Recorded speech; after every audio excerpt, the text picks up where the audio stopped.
Iron Maiden are my favorite heavy metal band of all time. Extremely influential band, extremely famous, and very well regarded within the heavy metal community. Now, it all started back in 1975, where Steve Harris started his band Iron Maiden. Now, he was previously in notably two bands, Gypsy Kiss and Smiler, which he left because they wanted to do different things, you know, musical differences, basically, which is why he left those bands, and so he had to start his own band.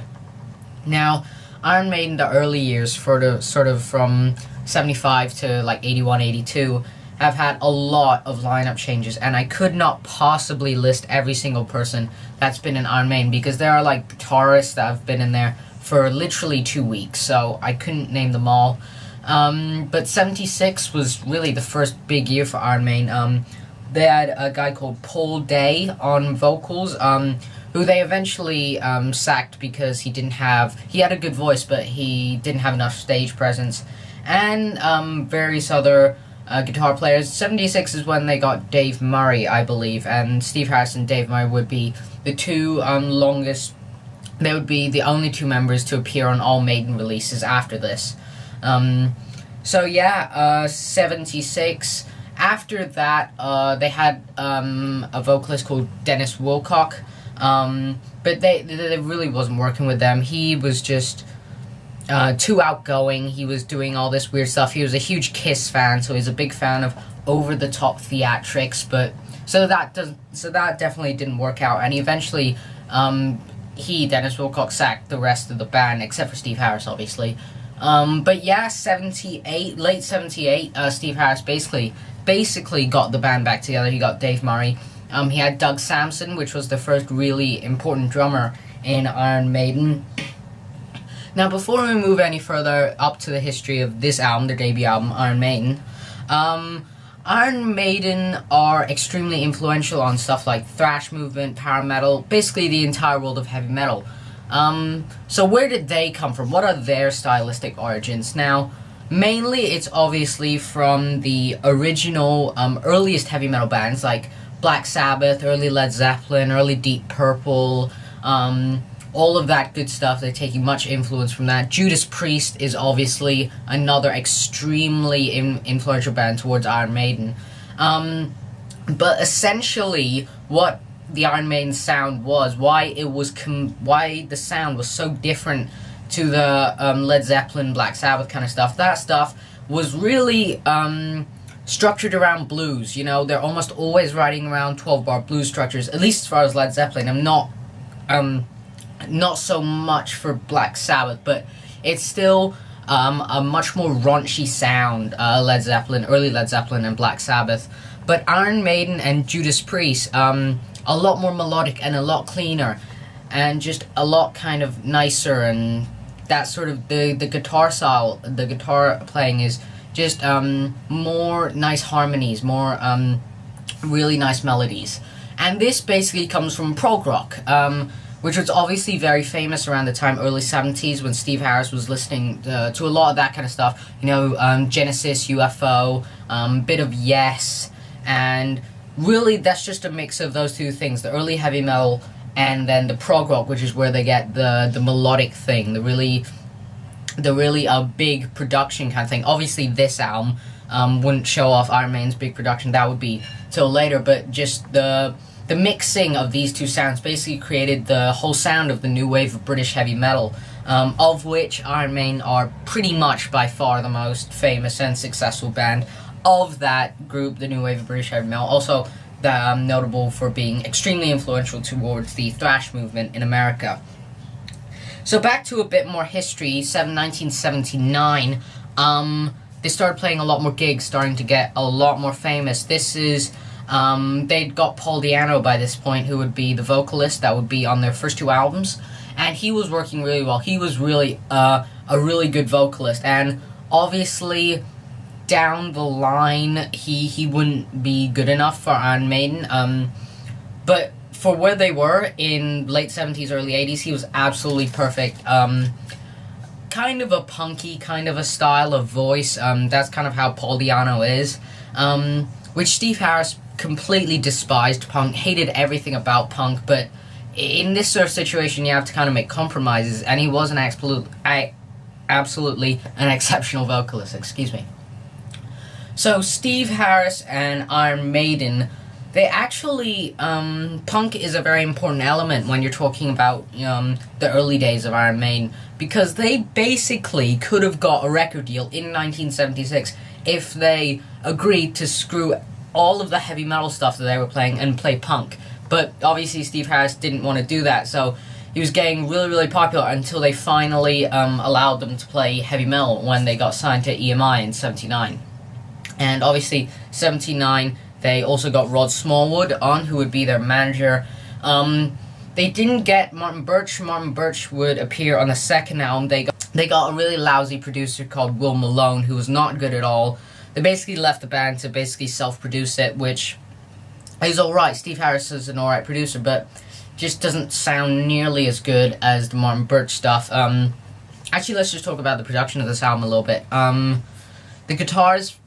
Yeah, Steve Harris has been noted for saying that they don't sound heavy enough. I like the really raw guitar sound. Doesn't sound very overproduced at all. The drums, they sound okay, pretty normal, pretty balanced in the mix. The bass is obviously turned way up, obviously because Steve Harris is the founding member, so he wants the bass to really turn up high, and I have no problem with that. Most of the songs are written around the bass anyway, so there's no problem turning the bass up high. Now, and the vocals sound great. So overall, I'm happy with the production. It's not the greatest, but you know, what can you do? It's a debut album. The production's not going to be absolutely spectacular. Now, as I've been saying, 79 was a big year for Iron Maiden. They recorded the Soundhouse tapes and released that. That was just basically a cassette tape of a bunch of demos of Prowler, Strange World, Iron Maiden, and Charlotte the Harlot, I believe. I'm not sure of the track list. But yeah, it was a really popular tape. 79, you could almost feel the new wave of heavy metal brewing. Heavy metal basically was declared dead by media and all this kind of stuff. It wasn't, you know, but it was declared dead by the media. But 79, you can start kind of seeing it coming back, you know. You got Bomber, Overkill, and Saxon's debut album, also all 79. So yeah, really popular, so they finally got a record deal with EMI. Now the artwork for this album is quite iconic. It's the first official picture of Eddie, done by Derek Riggs, who would do most of Iron Maiden's artwork for the rest of their career. And it's just a really kind of punky looking Eddie almost, the hair sticking up, just absolutely amazing picture.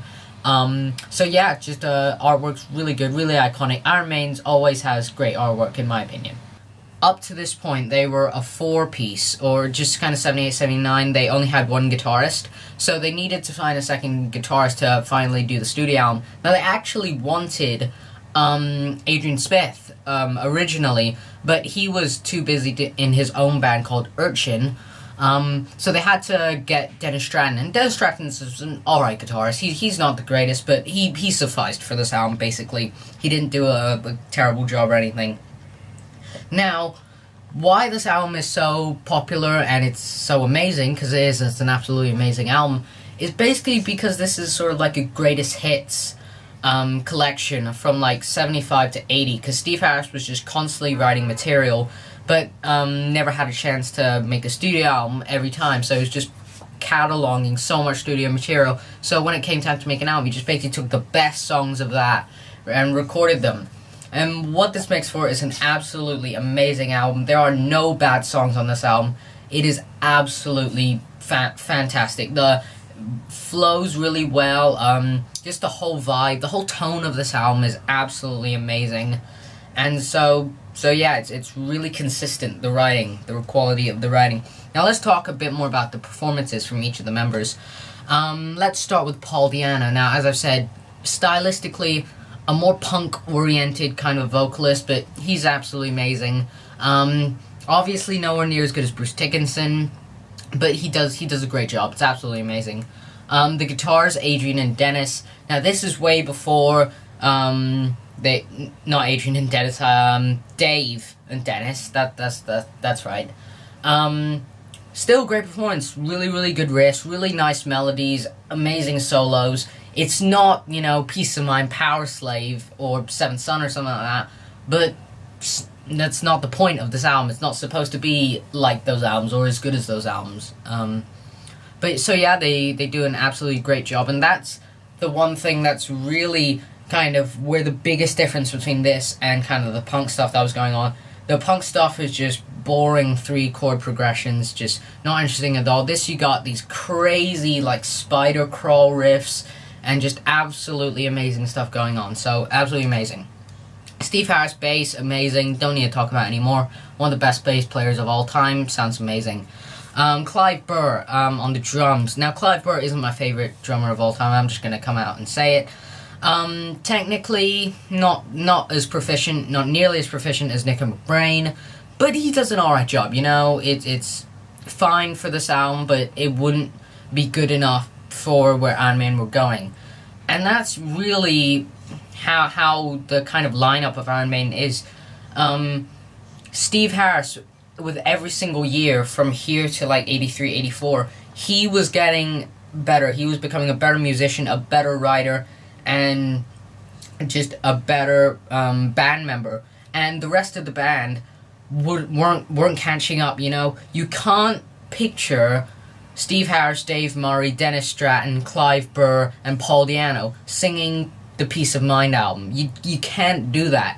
And that's because as Steve Harris goes up, he needs to find other people that will match his talent on a technical level and on a level of writing, which is why I obviously got Adrian and Bruce and Nico McBrain eventually for the classic lineup, which was starting in 83. That's why those albums from that point are just sound completely different. But back to this album, kind of going off on a different track there. So yeah, this album is just a really upbeat album, and it's a really easy listen. That's kind of the theme for the first several Iron Maiden albums. I would say up to Peace of Mind. Just really easy listen, not too complex, but still just really enjoyable music. Now, obviously this album was very popular for a debut album. You know, debut albums usually want the most highest charting, but this charted at number 4, peaked at number 4, basically because they had become ridiculously popular over the first 5 years. And so when they finally released a studio album, it just exploded and everybody bought it. So yeah, that's about it for history. I'm sure that was a bit long-winded, but Iron Maiden are my favorite band of all time, and I want to do them justice and really go over the origins of this band. So without further ado, let's talk more about the individual songs in the track list. So the album opens with a track called Prowler. Now this just comes in with an absolutely amazing riff. Really catchy, really upbeat, just really short and sweet, and absolutely amazing vocals, amazing riffing by Adrian and Dennis, and it's just a great way to start album. I consider this up with the great Iron Maiden openers like Aces High and a Wicker Man maybe. So yeah, it's just an absolutely great song. And now we move on to Remember Tomorrow. Now this slows it down a little bit and kind of shows off the more ballady kind of side of Iron Maiden at the time. Now, I personally am not a big fan of this sort of music with Paul Di'Anno, in the Paul Di'Anno kind of era, just because I don't think Paul Di'Anno's voice works particularly well for the more ballady kind of stuff, but it's still a really good song, really catchy chorus, and just it's still a really good song. And yeah, so it really shows the diversity of Iron Maiden, that even in early off in their career, they're kind of doing different elements, you know, changing, not having always just the same kind of fast, upbeat kind of stuff. So yeah, good song. And now we move on to Running Free. Now this is just a really classic song, a really big hit for Iron Maiden. They played this on Top of the Pops, actually, in 1980, which is kind of odd for Iron Maiden to do, but, you know, that's how it is. I personally think it's a little bit overrated. Has a really catchy chorus, some really nice bass parts, but yeah, it's just never been one of my favorites. So it's a nice little catchy song. And so now we move on to Phantom of the Opera. Now this is the centerpiece of this album. It's the first of Steve Harris's many epics, which are really much longer songs for Iron Maiden, and often feature a lot of different musical sections, a lot of kind of progressive kind of stuff with the different time changes and things like that. But yeah, this song is absolutely amazing. The opening riff just completely captivates you.